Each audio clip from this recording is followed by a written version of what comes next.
You get on the show called Hearts of the West, which again is like your first series. Okay. Yeah, yeah. We'll jump to the part that this is also the first time. I don't know. Did you work with Harmon here, or was he just on the show here? No, I worked with Harmon and met Harmon on our episode 2 of Hearts of the West. I was 15 years old. Mark was rocking the big, like, Yep. mustache. Yeah, it was looking good. Yeah.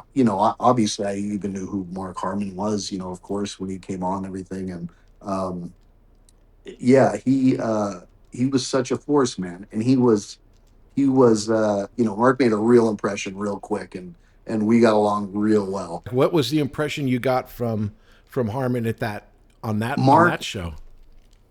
Mark was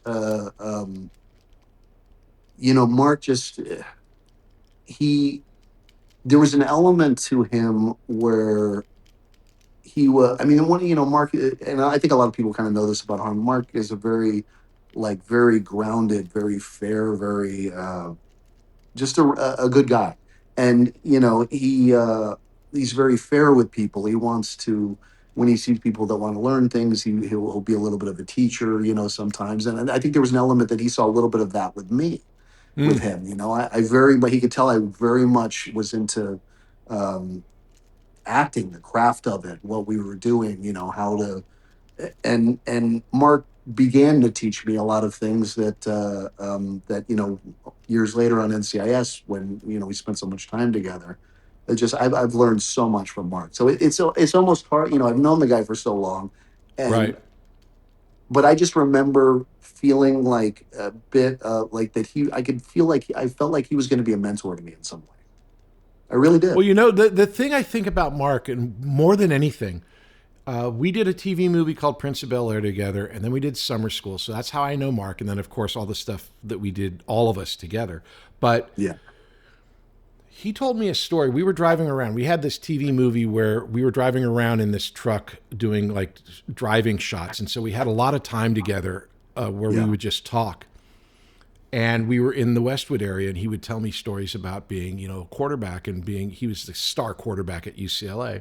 Right. And his father's like, Heisman Trophy winner Heisman and like, Trophy winner Tom Harmon. Yeah.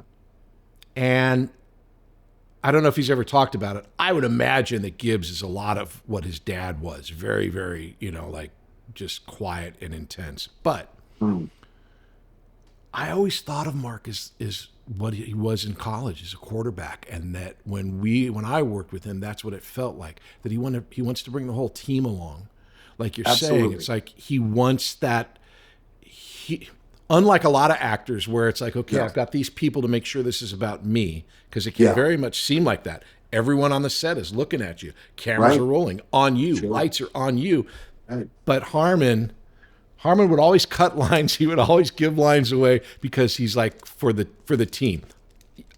You can back that up or not, but that's how I always thought of him. Patrick, you're 100% spot on. I mean, from the get go absolutely. And, when we started NCIS and NCIS started picking up steam, Mark was the first one to stand in line with us and push us all out front, and Right.